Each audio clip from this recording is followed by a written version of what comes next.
para ulama yang sangat kami hormati, seluruh jajaran takmir Masjid Agung Bangkalan yang kami hormati, seluruh jamaah Masjid Agung Bangkalan, baik dari kaum bapak maupun ibu yang kami hormati. Kita bersyukur kepada Allah Subhanahu wa Ta'ala dengan ucapan Alhamdulillahi Rabbil Alamin. Allah telah memberikan banyak nikmat kepada kita semua. Nikmat iman, nikmat Islam. Dan Alhamdulillah kita masih diberi kesempatan oleh Allah untuk bisa sampai di hari ke-29 di bulan Ramadan ini. Dan mudah-mudahan kita masih diberi kesempatan untuk menyempurnakannya. Dan kita diberi kesempatan pula untuk mengikuti Ramadan yang akan datang. Amin. Allahumma amin. Salawat serta salam semoga senantiasa tercurah limpahkan kepada Nabi kita Nabi Muhammad sallallahu alaihi wasallam. Atas petunjuk dan bimbingan beliaulah kita menjadi hamba-hamba Allah yang beriman. Kita menjadi hamba-hamba Allah yang bertakwa. Mudah-mudahan kita semua kelak mendapatkan syafaatnya. Amin. Allahumma amin. Masyiral muslimin wal muslimat rahimakumullah. Pada pagi hari ini kami mendapat amanah untuk menyampaikan materi yang berjudul Pemahaman Ibadah Menuju Haji Mabrur. Bapak Ibu sekalian yang kami hormati, haji, jadi kita berbicara persoalan haji, adalah rukun Islam yang kelima. Allah Subhanahu wa Ta'ala menyampaikan di dalam Al-Quran, A'udzu billahi minasyaitonir rajim, walillahi 'alan nasi hajjul baiti man istata'a ilaihi sabila. Bapak Ibu sekalian yang kami hormati, ayat ini menyampaikan bahwa walillahi 'alan nas, hanya karena Allah, alan nas wajib kepada semua umat manusia hijjul bait untuk melaksanakan ibadah haji. Manistata'a, tentu bagi orang yang mampu untuk melakukan perjalanan ibadah haji. Masyiral muslimin wal muslimat rahimakumullah. Untuk melaksanakan ibadah haji, tentu kita semua berharap agar haji kita menjadi haji yang mabrur. Karena janji yang disampaikan oleh Rasulullah sallallahu alaihi wasallam, al-umratu ilal umrati kaffaratun lima bainahuma wal hajjul mabrur laisa lahu jazaa'un illal jannah. Umrah antara umrah dengan umrah berikutnya, kaffaratun lima bainahuma, akan menjadi penebus dosa yang dilakukan oleh manusia antara dua jeda tersebut, yaitu umrah yang satu dengan umrah berikutnya. Wal hajjul mabrur, adapun haji yang mabrur, laisa lahu jazaa'un illal jannah, maka tidak ada balasan baginya kecuali surga. Masyiral muslimin wal muslimat rahimakumullah. Untuk menuju haji mabrur, para ulama menyampaikan beberapa kriteria, beberapa trik atau cara. Di antaranya kita sebagai umat manusia, seperti yang disampaikan Allah dalam Al-Quran, walillahi 'alan nas, yaitu kita persiapkan niat yang ikhlas, niat yang murni. Oleh karenanya sering kita sampaikan i'dad ruhani, persiapan ruhani kita. Sebelum kita berangkat haji, kita persiapkan ruhani kita, agar ruhani kita benar-benar meniatkan ibadah haji kita, haji yang lillah, bukan karena linnas, karena ingin dipuji manusia, mencari popularitas, mencari gelar agar dipanggil Bapak Haji, ingin mencari status sosial agar di masyarakat dia menjadi orang yang dihormati dan dihargai. Tidak. Kita tata niat kita, ruhani kita, lillahi. Haji kita benar-benar lillah karena tujuan menghadap Allah Subhanahu wa Ta'ala. Yang pertama. Kemudian yang kedua adalah hijjul bait. Kita lillahi ta'ala melaksanakan ibadah haji ini harus memahami i'dad ilmi, persiapan keilmuan. Kita belajar manasik haji, oleh karenanya pemerintah kemudian memprogramkan melalui Kementerian Hajinya atau melalui Kementerian Agama sebelumnya. Ada program-program manasik mulai dari tingkatan kantor urusan agama. Berkali-kali disampaikan, diundang untuk agar masyarakat calon jemaah haji benar-benar memahami tentang manasik atau tata cara beribadah haji yang benar.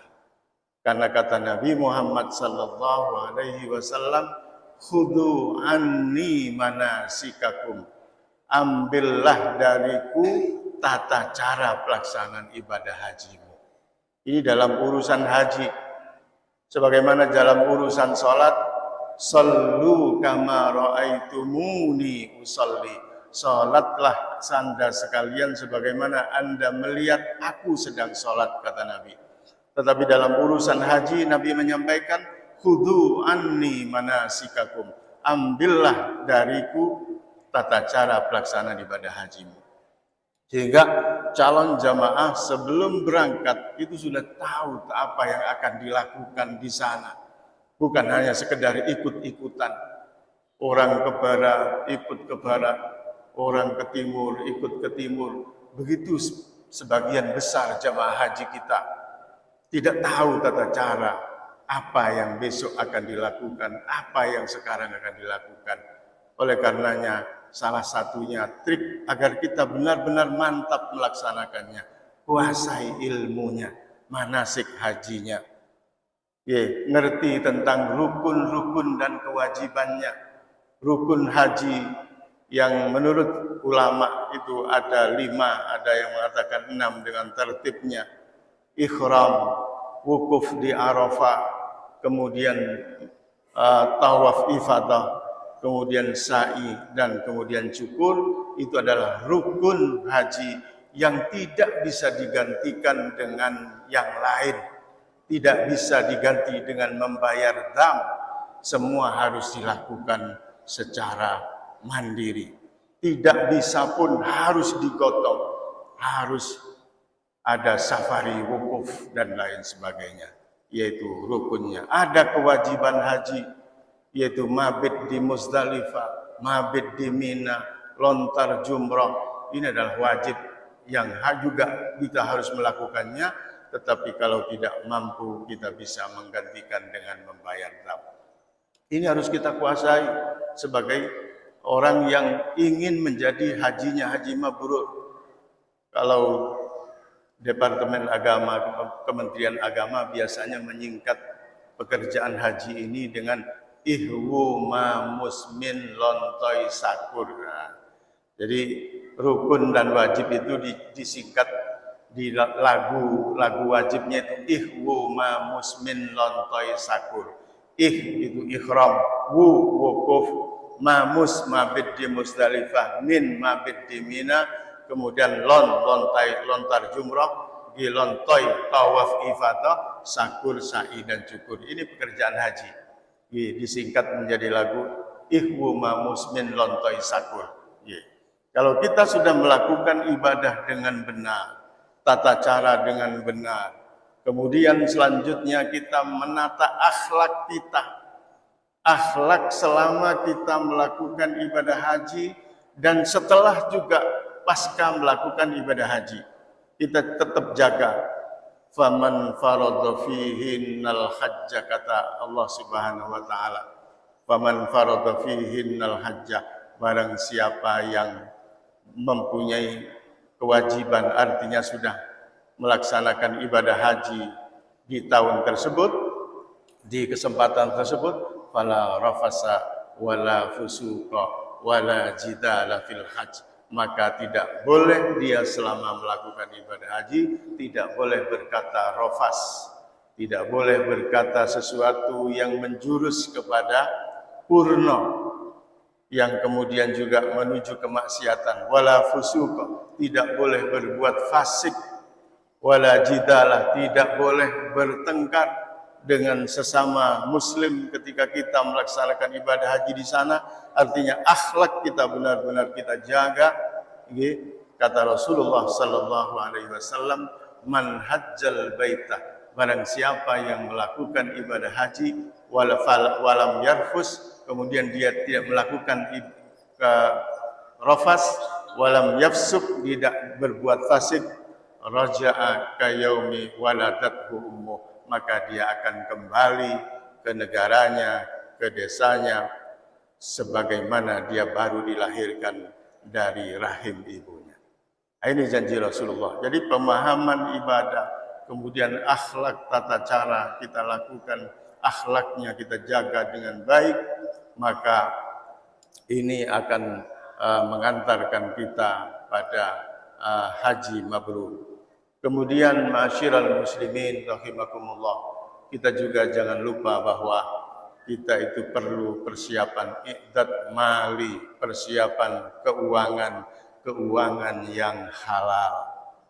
Jadi untuk menuju haji mabrur tentu kita harus memakai uang yang halal.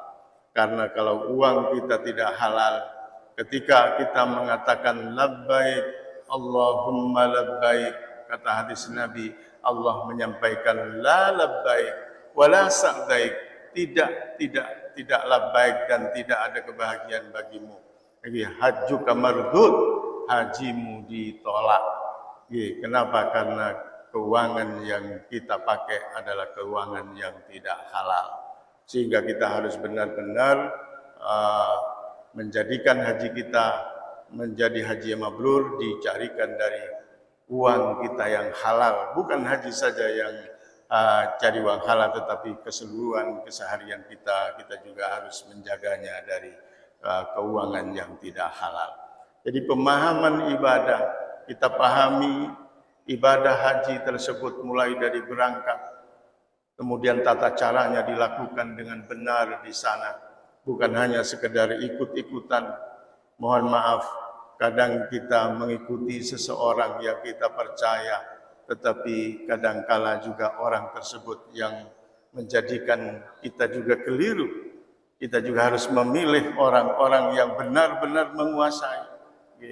Karena boleh jadi ketika di sana kita nanti dibelokkan, dalam artian dicarikan yang mudah-mudah, yang gampang-gampang oleh mereka. Padahal itu adalah pendapat yang sangat lemah sekali. Ini salah satu contoh, umpamanya kami pernah menjadi petugas haji 2 kali, Pak. Saya menjadi TPI HI itu 2 kali. Pada tahun 2011 kami menjadi TPI HI yang dipercaya oleh pemerintah mewakili Bangkalan untuk menjadi petugas haji. Tahun 2019 kami juga berangkat lagi menjadi TPI HI juga. Pada kesempatan itu, seperti contoh umpamanya melontar jumroh itu diperdebatkan oleh para ulama. Ada yang mengatakan afdal, memang afdalnya ba'da zuhur, lontar jumroh selama 3 hari, lontar jumroh ba'da zuhur afdal.